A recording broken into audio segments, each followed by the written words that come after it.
First is printing. Always make sure you mirror the image.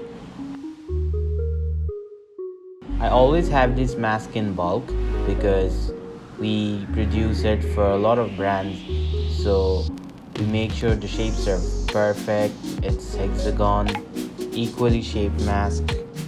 So what we do is then lay it flat, make sure design is perfect, there's no lines from the printer, it's square, and we make sure that there's extra areas to cover so that even if we waste a little bit of ink, it's fine, we can afford to do that.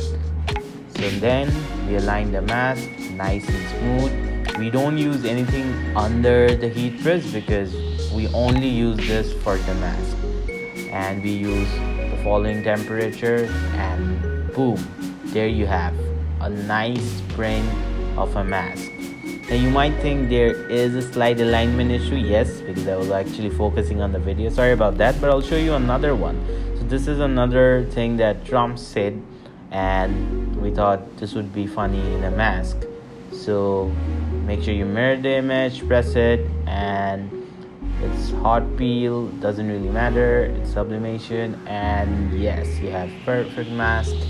Take another one, press, make sure it's nicely aligned, high pressure, and boom, ready to go, and package it, ready to ship.